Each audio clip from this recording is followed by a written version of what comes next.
네, 반갑습니다. 예. 이렇게 많은 분이 오시는 걸 보니까 우리 애터미가 아주 일치월장하는 그런 기분입니다. 잘 오셨습니다. 잘 들으시고 결심은 스스로 하셔야 됩니다. 아무도 도와주지 않습니다. 근데 스폰서한테 물어봐. 이거 해야 돼, 안 해야 돼? 스폰서가 해! 그랬거든. 근데 하니까 잘 안 돼. 그래서 나중에 둘이 싸워. 니년이 허락해놨고 내가 지금 이렇게 합니다. 근데 최종 결심은 자신이 해야 돼요. 자신이. 아무도 도와주지 않습니다. 여러분, 레이건 대통령 다 아시죠? 그분이 어렸을 때 구두를 맞추러 구두가게 갔어. 근데 구두방 주인이 구두끝을 뾰족하게 해줄까 둥그렇게 해줄까, 그 당시 두 개가 유행했던 모양이에요. 근데 레이건이 가만히 생각해 보니까 뾰족한 걸 하려고 보니까 둥그런 게 더 멋있는 것 같고, 둥그런 걸 하려고 보니까 뾰족한 게 더 멋있는 것 같아. 그래서 아저씨 내가 내일 말씀드릴게요 하고 갔어. 밤새도록 생각했는데 어떤 걸 할지 모르겠어. 왜냐면 이거 하려고 하니까 이게 좋고 이게 하려고 하니까 이게 좋고, 그러다가 며칠이 지나서 그래도 결정을 못하고 길을 가다가 그 구두방 아저씨를 만났어. 구두방 아저씨가 레이건에게 어떻게 해줄까? 그러니까 레이건이 아직 결정 못했습니다. 그러니까 구두방 아저씨가 혀를 끌끌 사면서 내가 알아서 해줄게 해가지고 구두를 맞춰놨어. 레이건이 찾으러 갔더니 깜짝 놀랐어.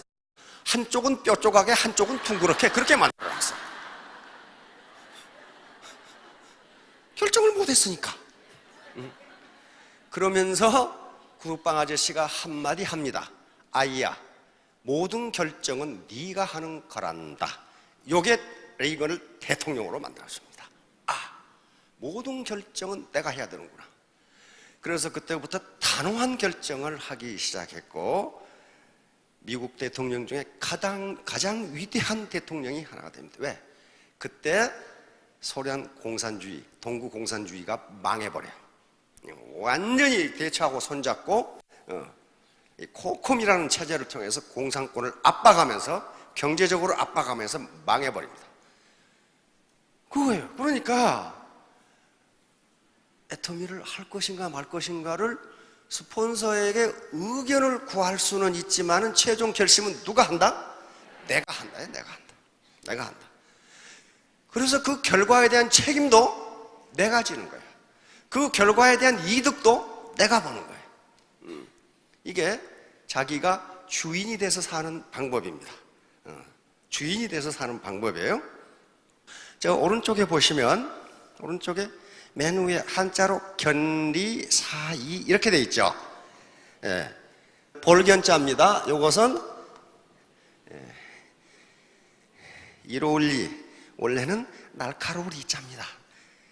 칼 날카로우면 어때요? 이롭게 잘 쓰지요. 쟁기가 날카로우면 잘 갈지요. 이 사자는요, 생각 사자입니다. 이 의자는 의로울 의자입니다. 이건 논어에 있는 말씀인데 공자님이 직접 하신 말씀이에요. 이득을 보거든 그것이 의로운 것인가를 생각하라. 이게 쉬운 것 같은데 쉽지가 않아요. 사기치서 돈 버는 그것이 의로운 것이 아닙니다. 좋지도 않은 물건을 비싸게 파는 건 그 의로운 것이 아니에요. 왜? 사는 사람이 피해를 보잖아요. 그렇죠? 예. 그래서 이 견리사이의 반대말은 견리망의거든요. 이게 이득이 생기는 건 보면은 잊을망자, 의로울 의자, 그것이 의로운 것인지를 잊어버려. 그리고 합리화시켜. 괜찮아? 이거 괜찮은 거야. 그렇게 되면 어떻게 되냐면은 이것이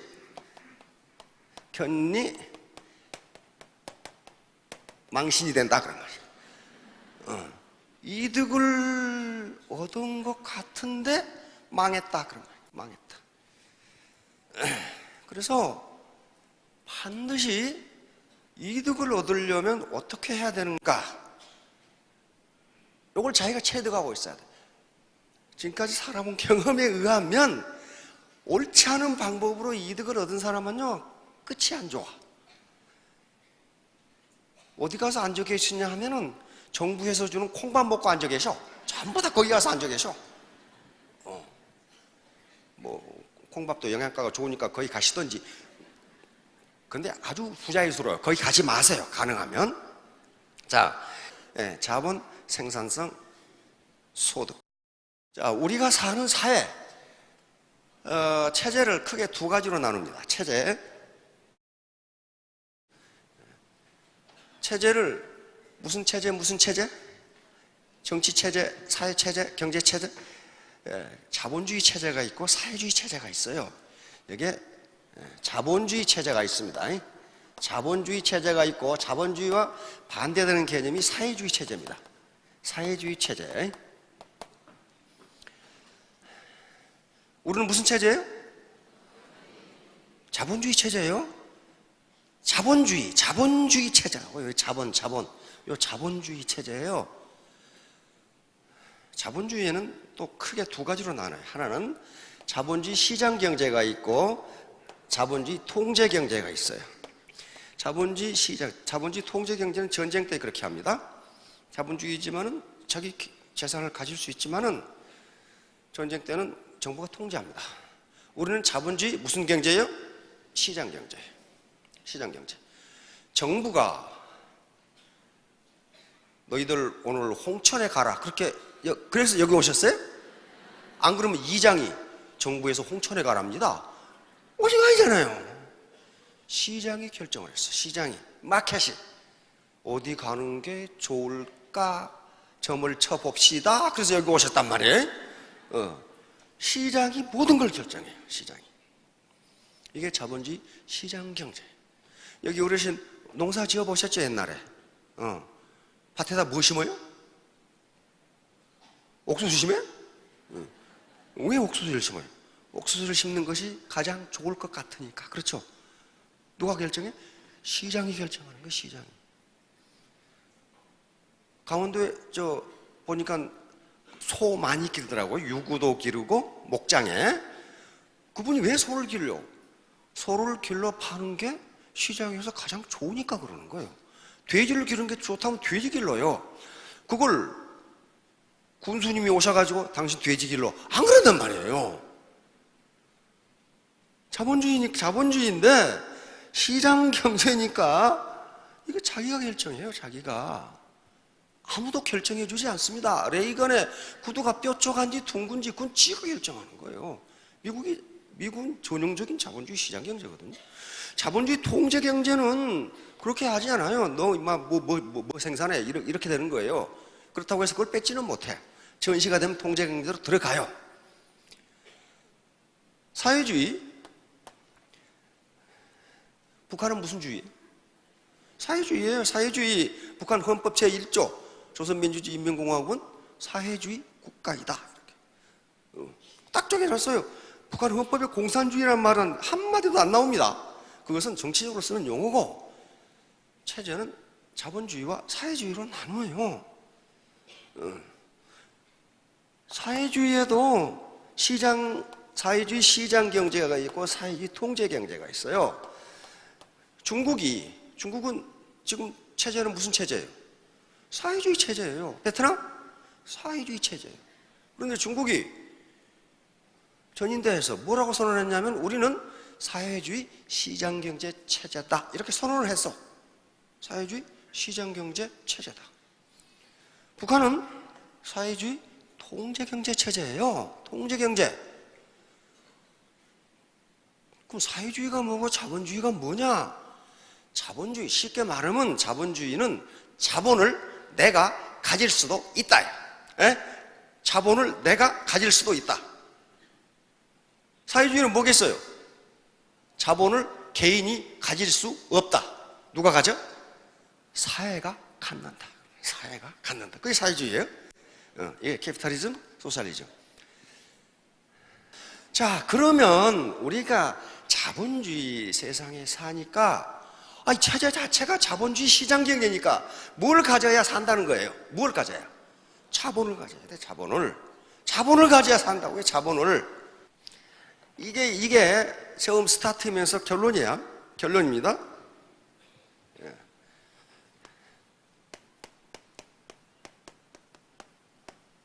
이게 두레박줄 경이에요. 어르신 옛날에 두레박 가지고 물 길러 보셨죠? 시골에 샘에 두레박 가지고 두레박줄이에요. 이것은 짧을 단자입니다. 짧을 단자. 이것은 물을 기를 급자예요. 물을 길러. 이것은 깊을 심자입니다. 그러니까 이거 무슨 말이냐면은 우물은 깊은데 두레박줄이 짧다 그런 말이에요. 우물은 깊은데 뭐가 짧아요? 두레박줄이 짧다. 이게 오늘 강의의 서론이면서 결론입니다. 물을 깃는 지금 사람, 아줌마라고 합시다. 물을 깃는 사람, 그 사람은 노동이라고 그럽니다. 노동을 하고 있죠. 노동이요? 두레박은 뭡니까 그러면? 자본이에요. 야, 교육이 많이 되셨네. 그걸 자본이라고 불러요. 항상 생산은 노동과 자본이 결합돼서 생산이 이루어집니다. 별을 베는데 낫이라는 자본과 결합하면 별을 베기가 더 좋아요. 손으로 할 수도 있습니다. 손으로 어떻게 해? 하나씩 잡아 뽑으면 돼. 그거보다는 낫이라는 자본과 결합하면 생산성이 올라가요. 그렇잖아요. 그런데 그 노동력이 낫으로 하지 않고 트랙터로 하면 어때요? 낫으로 하는 인부의 200인을 합니다. 200배를 해버려. 200배 무려. 그럼 어때요? 똑같은 노동력인데 낫이라는 자본과 결합하느냐 트랙터라는 자본과 결합하느냐에 따라서 생산성이 200배가 차이가 나. 이게 프로덕티비티요. 누가 그러면 낫으로 베는 사람이 일당을 많이 받아 트랙터로 미는 사람이 많이 받아. 트랙터로 미는 사람이 많이 받아. 왜? 생산성이 높잖아요. 그게 소득이에요. 자본, 낫, 트랙터. 생산성 어느 것이 크냐 이 말이에요. 그러면 누가 돈을 많이 받느냐. 자명하죠? 그러니까 지금 사회에 돈이 없는 게 아닙니다. 우리나라 지금 GDP가 GDP는 국내 총생산이네. 부가가치 국내에서 생산하는 총생산이 1,500조를 넘어. 1,500조를 넘는데 그게 다 어디 갔냐 이 말이야. 어디 갔어? 어디 갔냐 말이야. 누군가는 가져갔을 거 아니에요. 그렇죠? 누군가는 가져갔는데 내 주머니를 보니까 손수건밖에 없다. 이렇게 되면은 어쩌다는 거예요? 우물이 너무 깊어서 나는 못 기르는데 누군가는 계속 길러가고 있다. 그러면 우물에 물이 없는 게 아니고 우물이 점점 깊어져. 왜 깊어져요? 시대가 농경시대에서 산업화 시대로, 산업화 시대는 공장, 산업혁명을 통해서 산업화가 이루어져. 그러면 농사 짓던 지식과 경험으로는 기계를 돌릴 수가 없어요. 그러면 기술을 배워야 돼. 그렇죠? 기술을 가진 사람과 기술을 안 가진 사람은 산업화 시대에 누가 소득이 많겠냐. 기술을 가진 사람이 많아요. 근데 그 산업화 시대가 넘어갔어요, 지금은. 지금은 지식정보화 시대 또는 창조 시대라고 이야기합니다. 다시 말하면 점점 아까 지식의 폭발 속도가 그렇게 크기 때문에 옛날 지식 가지고는 안 된다 그런 말이에요. 창의적인 지식이 있지 않으면 안 된다는 거야. 그러니까 그 말은 무슨 말이냐면 점점 셈의 깊이가 깊어져요. 그만큼 전문 지식을 요구한다고. 그런데 옛날 내가 왕년에 그거 통하지 않아요. 왕년 통하지 않습니다. 애터미 사업을 하는데 다운라인이 자기 조직이 큰 사람이 소득이 많아요? 작은 사람이 소득이 많아요? 큰 사람이 소득이 많죠. 그러면 자기 조직의 크기는 뭐예요? 그게 자본이에요. 그게 자본. 자, 이 자본이 뭐냐 하는 건데요. 자본이 캐피탈, 이게 자본입니다. 자본.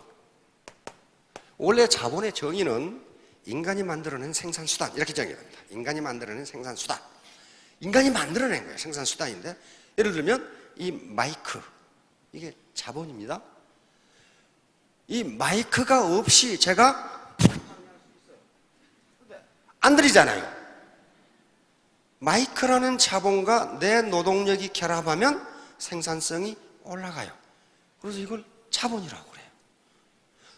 칠판도 뭐예요? 이걸 자본이라고 그래요. 그렇듯이 원래 자본이라는 것은 인간이 만드는 생산수단이에요. 공장이라든가 기계, 도구, 낫, 호미 이런 것을 자본이라고 부릅니다. 그러니까 북한 같은 사회주의 체제에서는 그 자본을 개인이 가질 수 있다 없다? 없다. 없다. 북한 헌법에 그게 규정이 되어 있어요. 헌법 19조. 농기구, 불임짐승, 중소공장, 기업소는 국가만이 소유한다. 자본주의 사회에서는 자본을 당신이 가질 수도 있다. 사회주의 사회에서는 자본은 개인이 가질 수 없다. 그럼 사회주의 사회에서 텔레비전은 뭐냐? 텔레비전은 자본이니까 개인이 못 갖는 수가 많아요. 옛날 불가리아 같은 경우는 모든 텔레비전에 국가 소유라고 써놨어요. 그럼 그게 뭐냐? 그것은 마치 서울역에 있는 텔레비전하고 똑같아요. 보기는 보되 가져가지 마라 그 말이야. 서울역에 있는 텔레비전 소유권 누가 있어요? 그건 철도공사가 가지고 있는 거지 개인이 가지고 있는 게 아니에요. 그런 개념이에요. 그게 체제라는 거예요. 그게 시스템이에요. 국가 시스템이에요. 그런데 이 자본주의 체제를 바꿀 수 있어요 지금? 못 바꿔요. 왜? 그나마 인간이 만들어낸 체제 중에서 자본주의 시장 경제가 가장 좋아. 사회주의 통제 경제가 워낙 문제가 많아. 그 사회가 평등이라고 그러는데 불평등이 아주 보통이 아니에요. 자본주의는 소유에 의한 지배가 일어나는데, 즉 많이 가진 자가 적게 가진 자를 지배하는데, 사회주의는 관리에 의한 지배예요. 다시 말하면 권력을 가진 자가 모든 걸 다 가져버려 그냥. 왜? 개인 소유가 아니니까. 그러니까 그게 더 나빠. 그런 문제가 있단 말이에요. 그러니까 현재 인간이 만들어낸 체제 중에서 가장 그래도 괜찮은 게 자본주의 시장 경제예요.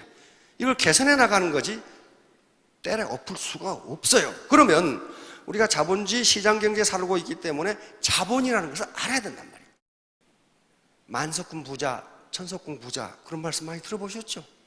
만석군 부자는 그 당시는 땅 한마지기에 쌀이 한 섬 났어요. 그래서 만마지기라는 얘기예요. 만마지기. 생산성이 낮으니까. 그러면 만석군 부자의 지주가 일했습니까? 일 안 해요.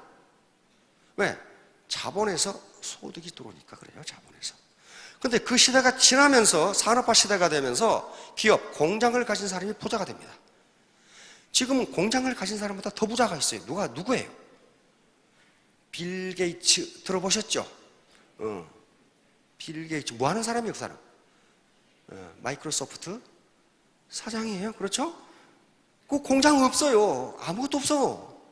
그런데 세계 최고 기업 가치를 가지고 있어요. 아마존 아무것도 없어요. 다시 말하면 오늘날의 부자는 지식을 가진 자야. 지식을 가진 자. 다시 말하면 정보와 지식을 가진 자. 다시 말하면 창조성을 가진 자. 이렇게 된단 말이에요. 이렇게. 그러니까 부자의 개념이 자꾸 바뀌어요. 그러면 자본의 개념도 자꾸 바뀐다. 그러면 아이고 이거 큰일 났다. 나는 우리 아버지한테 공장도 못 물려받고 땅도 못 물려받고 그렇다고 아버지가 주식을 물려주신 것도 아니고 무슨 책을 베스트셀러를 써가지고 로얄티를 물려주신 것도 아니고 나는 이게 큰일 났구나. 큰일 난 게 아니고 다행히 이 시대에 태어나신 거 아주 다행이죠. 과거에는 그게 없으면요 평생 가난병으로 살아요. 그런데 지금 세계적인 부자들은 공장을 가졌거나 뭘 가졌거나 하지를 않아요. 전부 다른 자본을 가지고 있어요. 예를 들어 봅시다. 게으른 사람이 애터미 사업을 잘하겠어요? 부지런한 사람이 잘하겠어요? 그것도 분간 못하면 그건 또 아주 골치 아파요. 부지런한 사람이 라인 크기도 늘리고 단품을 팔아도 많이 팔아요. 그렇죠? 그러면 부지런하다는 것은 곧 내 소득을 올려주는 거예요. 그렇죠? 예. 소득은 이제 내 노동 시간과 내 자본의 함수입니다. 내가 가지고 있는 자본의 함수예요. 그러면 부지런하다는 게 그게 자본이 되는 거예요. 부지런하는 게 자본이 돼요. 겸손한 사람이 잘하겠어요? 교만한 사람이 잘하겠어요? 교만한 사람은요, 교만한 사람이 제일 싫어하는 사람이 교만한 사람이야. 또 저는 교만하면서 누구든지 교만한 사람은 싫어해요. 교만한 사람조차도 교만한 놈은 또 싫어해요. 그러니까 겸손이라고 하는 것은 자본입니다. 왜? 생산성이 높아져요. 높아져. 정직한 사람이 잘하겠어요? 부정직한 사람이 잘하겠어요? 정직한 사람이 잘해요. 그런 것들을 자본이라고 그런다고요. 자본. 그러니까 그런 것들을 부모가 물려줄 수는 없어요. 부모가 너는 게으르게 살아라. 그런 부모가 어디 있어요? 지가 게으른 거지. 응? 아까 결단을 하는 사람과 결단을 못하고 우물쭈물하는 사람 누가 잘 되겠나 이 말이야. 결단을 하는 사람이 잘 돼요. 그러니까 결단 그 자체도 자본이 되는 거예요. 그래서 이 자본의 개념이 하도 넓기 때문에 오늘날 이 말이 많은 거예요. 이렇게 해라 저렇게 해라. 자, 그러면 빈곤에서 벗어나고 내 소득이 높아지려면은 내 노동력이라는 파워는 내가 지금 가지고 있어요. 그렇죠? 자본주의 시장 경제에서는 아무도 내 노동력을 어디다 갖다 쓰라고 명령하지 않습니다. 자기가 쓰고 싶은 데 써요. 사회주의 통제 경제에서는 너는 어디 가서 뭐 해? 이렇게 결정되는데 그게 없어요. 그거 누가 결정해야 돼? 내가 결정해야 돼. 애터미 사업을 할 것인가 말 것인가도 내가 결정해야 돼. 거기서 나온 이득, 이것도 내가 갖는 거예요. 누구 안 줘요? 내가 갖는 거예요. 예, 자, 이거 봐요. 이분은 낫이라는 자본과 노동이 결합해서 일을 하는 거예요. 표 펼 수 있습니다. 이거 생산성이 있어요. 이분은 트랙터하고 같은 노동력인데 트랙터하고 결합해서 일을 해요. 이분이 무장한 자본은 낫보다는 훨씬 자본 집약도가 높아요. 그렇죠? 그러면 이분은 같은 일을 하는데도 이분보다 200배를 해. 200배. 생산성이 200배예요. 제가 듣기는 한 200배 된다고 그래. 그러면 나라는 노동력이 가지고 있는 자본의 양이 어떻게 되느냐에 따라서 생산성이 다르고 거기에 따라 소득도 달라져요. 이거 마찬가지예요. 이 두 부분은 리어카라는 자본을 가지고 물건을 나르고 있어요. 그렇죠? 이게 자본입니다. 자본. 그냥 나르는 것은 노동뿐인데 리어카들은 자본을 가지면 훨씬 많은 짐을 나눌 수 있어요. 그러나 이분은 화물 트럭을 가지고 있어. 누가 더 생산성이 높을까 하는 것은 뻔하죠. 이게 자본의 개념이에요. 내가 가지고 있는 자본량에 따라서 생산성이 다르고 소득이 달라져요. 그래서 애터미는 글로벌 비즈니스입니다. 글로벌 비즈니스인데 상향 계층 이동을 할 수 있는 사다리가 될 수가 있는데 그 사다리를 올라가게 돼서는 반드시 자본 축적이 필요하다는 거예요. 자본 축적이 필요해요. 자, 그래서 이제 자본 축적을 하려면 공부라는 걸 해야 됩니다. 그런데 공부라는 개념이 현재 우리 사회에 일부를 공부라고, 머리를 써서 수학을 하고 영어를 하는 것만 공부라고 생각하는데 그게 아니라는 거예요. 영어로 스터디라는 말이 있는데 이걸 우리나라에 영어가 처음 들어왔을 때 저걸 뭐라고 번역할 거냐 하는 거예요. 뭐라고 번역할 거냐. 이 스터디의 뜻은 굉장히 많아요. 그렇죠? 그런데 중국에서는 이걸 염서, 리엔시라고 그러죠. 책을 읽다 이렇게 번역을 해서 스터디를. 스터디에 책을 읽다는 뜻이 있죠. 번역한 거예요. 그 다음에 일본은 번역을 기가 막히게 했어. 벤교스루, 하기 싫은 걸 억지로 하다. 참, 번역하면 기가 막히게 했죠. 그런데 우리 조상들은 이걸 뭐라고? 공부라고 번역을 했어요. 이걸 원래 공부는 요겁니다. 이바지하고 돕다. 요 공부라는 말은 성리학에서 나온 말입니다. 성리학에서 나온 말이에요. 그러면 요걸 공부를 중국 발음으로 하면 쿵후가 돼요. 쿵. 이소룡 아시나? 연세 드신 분은 아시죠? 이소룡. 그게 쿵후예요. 쿵후라는 게 뭐냐면 몸의 단련을 통해서 뭔가를 뛰어나게 달성하는 걸 쿵후라고. 근데 옛날 중국의 무술 영화 보면 어떻습니까? 소림사 권법을 보면 막 이렇게 하고 난리를 치다가 방에 들어가서 공부를 합니다. 그렇죠? 반드시 책 공부를 해요. 그리고 앉아서 가부좌를 틀고 정신 훈련을 합니다. 그렇죠? 그러니까 성리학에서 말하는 공부는 세 가지가 있다 그 말이에요. 책을 통해서 하는 뭐예요? 머리 공부. 내 마음을 수련하는 마음 공부. 그리고 직접 적을 만나면 쳐부숴야 되는 몸 공부. 요걸 성리학에서 공부라고 그랬어요. 그러니까 이제 저걸 하려면은 가장 중요한 게 겸손입니다. 휴밀리티, 겸손. 이게 겸손하지 않으면요, 공부라는 걸 할 수가 없어요. 휴밀리티, 겸손입니다. 자, 겸손하다는 것은 자신이 모르는 것이 많다는 것을 인정하는 걸 겸손이라고 합니다. 교만은 그 반대예요. 나는 모르는 것이 없다. 적어도 내 상대방보다는 많이 안다. 이게 교만이에요. 어떻게 많이 알아요? 많이 모릅니다. 절대로 그렇게 될 수가 없어요. 그렇게 될 수가 없어요. 대학 교수에게 자동차 고치라고 해보세요. 고칩니까? 못 고쳐요. 네트워크 마케팅, 애터미의 제품, 애터미의 시스템, 여기에 대해서는 아무리 하버드 대학을 나와도 여기 초등학교 나오신 스폰서보다 더 몰라요. 그렇죠? 모르는 거야. 그러면 그걸 스폰서에게 물어서 아는 것, 이것이 겸손이에요. 요거. 그러니까 자본 축적을 하려면은요, 반드시 겸손해야 돼. 그래서 논어에 이런 말이 있어요.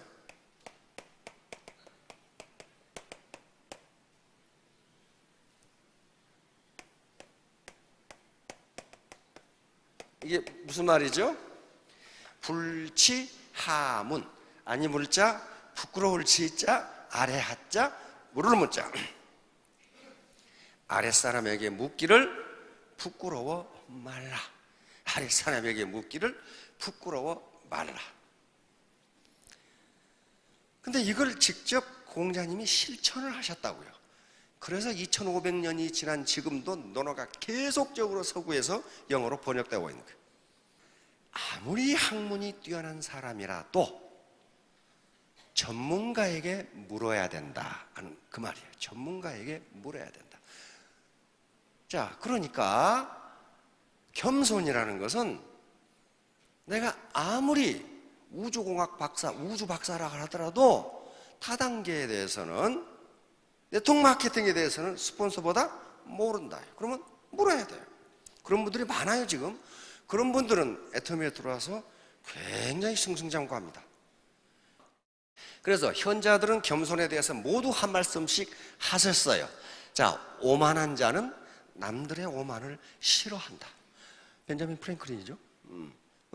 자, 열등감을 거만과 오만으로 포장하면 열등감은 더욱 깊어진다. 그러니까 통상은 뭘 잘 모르는 사람이 열등감 오만해요. 아는 척 하려고 그래. 얼마 전에 제가 한번 예를 든 적이 있는데, 어떻게 해가지고 아주 어떤 이 여인이 시집을 잘 가가지고 엄청난 벼락부자가 됐어. 그런데 아는 게 별로 없어. 그러면 자기 수련을 해서 공부를 해야 되는데 자기를 과시하고 싶어져. 제가 아는 분도 그런 분 있어요. 자꾸 과시하려고 그러고, 그 되지도 않은 영어를 쓰고 그래. 근데 그 들어보면 틀렸어, 그 말이. 근데 그 자존심 상하니까 틀렸다는 말을 안 하죠. 그런데 어떤 부잣집 마님이 자기가 얼마나 예술 감각이 뛰어난가를 과시하기 위해서 집에다가 뭐 명화를 걸어놓고 막 설명을 하고 그랬단 말이에요. 그런데 명화에 가짜 많습니다. 가짜 엄청나게 많아요. 거의 대부분 가짜라고 보면 돼.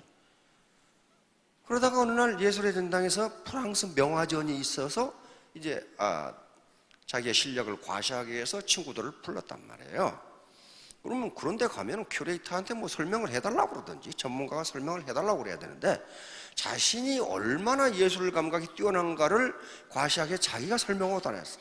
이 그림은 밀레 만종인데 뭐 어떻고 뭐 이게 세잔에 무슨 뭐 정무라고 하다가 한 그림 앞에 떡 서더니 이 그림은 피카소 그림이 틀림없네. 무슨 여자를 저렇게 못생기게 심술궂게 그려놨을까? 그러니까 계속 따라다니던 큐레이터가 하시는 말씀, 사모님, 그건 그림이 아니라 거울입니다.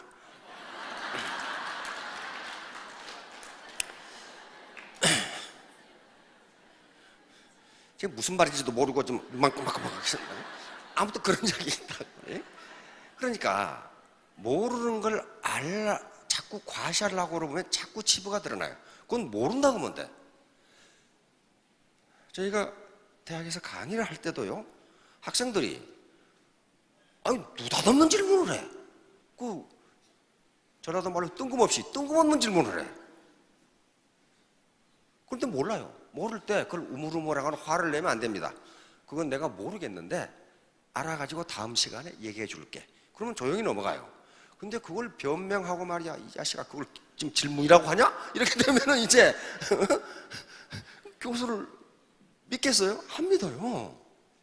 안 믿어. 자, 여기 겸손은 신이 인간에게 내린 최고의 덕이다. 인도의 철학자 얘기하죠. 겸손이 왜 현자들이 이렇게 겸손에 대해서 말이 많을까요? 그것은 그만큼 겸손하기가 어렵다 그 말입니다. 그게 쉬우면 이렇게 말을 많을 필요가 없어요. 굉장히 어려우니까 그래요. 자, 다음. 변은 익을수록 고개를 숙인다. 이게 아주 진리예요. 빈 깡통이 시끄럽다. 깡통이 절반만 차면 제일 시끄럽답니다. 전혀 빈 것은 소리가 안 납니다. 그렇죠?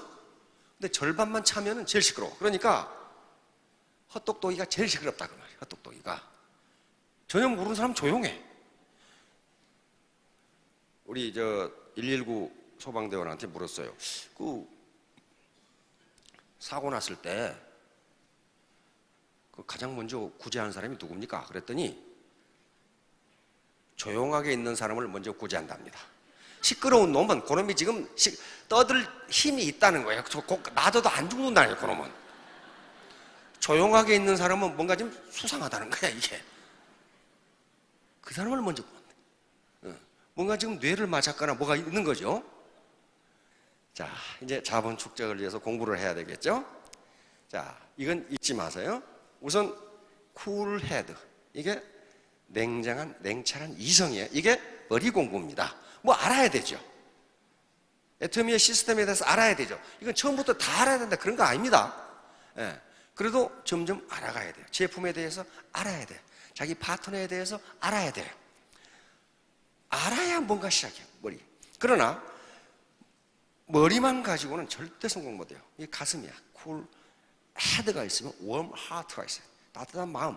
나 혼자 잘 먹고 잘 사는 게 아니고 내가 내 파트너들과 동반 성공을 해야 되겠다. 내가 그리고 내 제품을 이용하는 소비자들에게 내가 절대로 손해를 끼치지 않겠다. 가게에 도움을 주겠다는 생각. 이게요 장기적으로 이익입니다. 장기적으로 이익이에요. 그리고 머리로 생각하고 가슴으로 따뜻해도 엉덩이에 껌 붙어 있으면요 돈이 10원도 안 생겨요. 계속 움직여요. 머리 공부가 덜 되고 가슴 공부가 덜 됐더라도 몸으로 움직여야 돼요. 자전거를 머리하고 가슴으로 타보세요. 배워집니까? 안 배워져요. 넘어지면서 몸으로 배우면 초등학교 때 배우는 자전거는 60이 돼도 탈 수 있어요. 그러죠? 근데 안 배워놓으면 못 타요. 자, 자본 축적을 하려면은, 그러니까 자본주의 시장 경제이기 때문에 자본이 부족하면 우리는 소득이 적을 수밖에 없다. 이거 인정하시죠? 예. 내가 낫을 쓸 것인가 트랙터를 쓸 것인가. 나는 트랙터로 일하고 싶다. 그러면 트랙터를 가져야 된단 말이에요. 이게 자본이란 말이에요. 그러면 자본 축적을 하려면 어떻게 해야 되느냐? 공부해야 된다. 공부는 머리로만 가지고 하는 게 아니다 말이에요. 이 몸 전체로 하는 거다. 전체. 도덕성, 정직성, 용기, 인내 하는 게 전부 몸에서 나오는 거예요. 몸에. 그러니까 그런 것들이 전부 다 자본이에요. 그래서 머리 공부, 마음 공부, 몸 공부가 돼서 3년만 뛰시면은 여기 나중에 올라오실 겁니다. 자, 그래서 지금 당장 다짐을 하시기 바랍니다. 나는 3년 후에 나에게 스타마스타를 선물하겠다. 왜냐하면 그렇게 안 하면 내가 나에게 미안하니까. 예, 모두 3년 후, 5년 후에 스타마스타가 되시기 바랍니다. 감사합니다.